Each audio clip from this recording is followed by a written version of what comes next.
I used to think disappearing was a choice, that if you stayed quiet long enough, stopped reacting, stopped explaining yourself, the world would slowly loosen its grip on you. No noise, no expectations. Just silence, peace. I was wrong. The first thing you lose when you start disappearing isn't your voice. It's time, days blur, nights stretch. You wake up tired even after sleeping for 10 hours.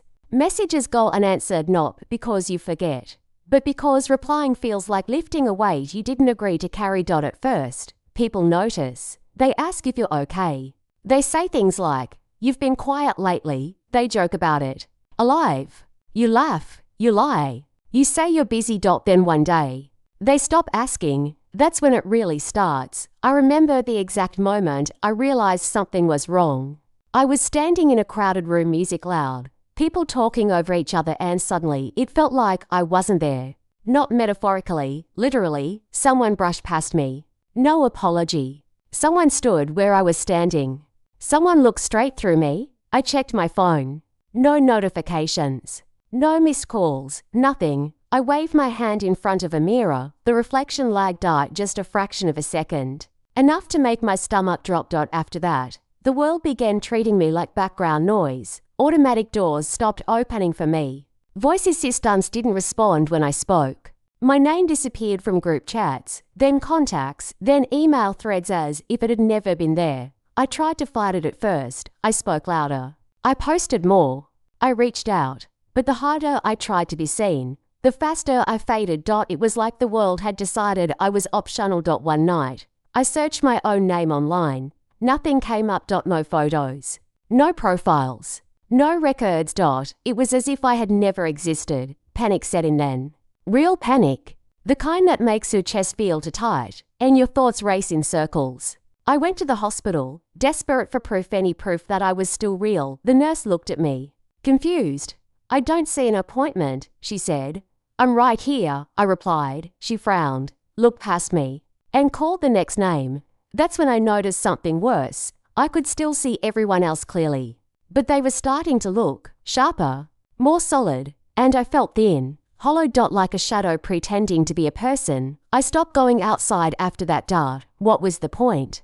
No one would notice if I crossed the street. No one would stop if I disappeared completely. Days passed. Maybe weeks. Time had lost its meaning. Then one night, I heard a voice, not from a phone, not from a speaker, from the room. "You're almost gone," it said calmly. I turned, heart racing. In the corner stood someone who looked exactly like me. Same face, same posture, same tired eyes, but they looked complete. "What's happening to me?" I asked. They smiled. Not kindly. "You did this," they said.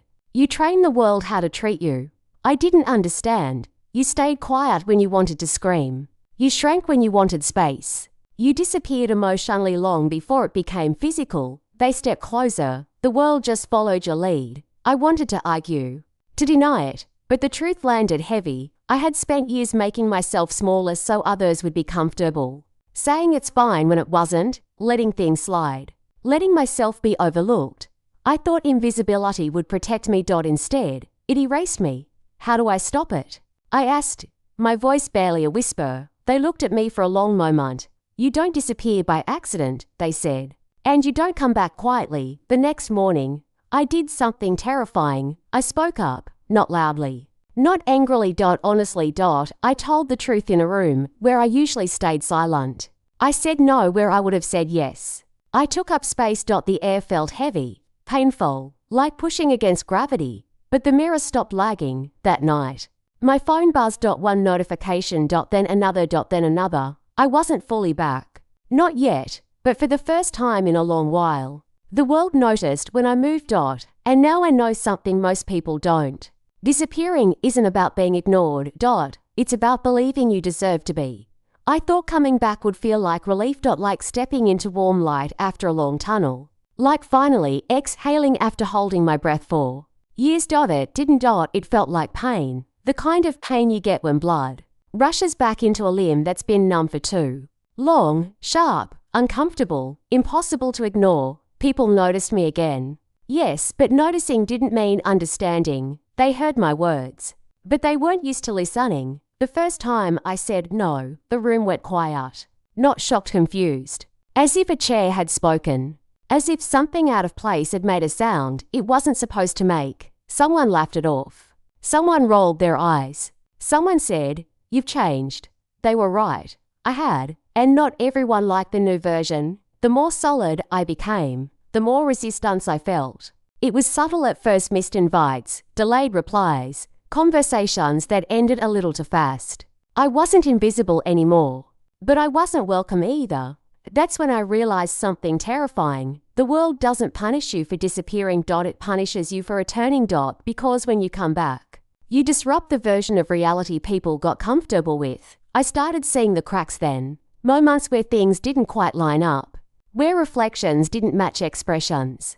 Where smiles stayed frozen a second too long. One night, while brushing my teeth, I noticed my reflection again. It wasn't lagging anymore. It was watching, not copying my movements, anticipating them. I stopped. It smiled, not my smile. "You're rushing it," the reflection said. I didn't scream. I didn't drop the toothbrush.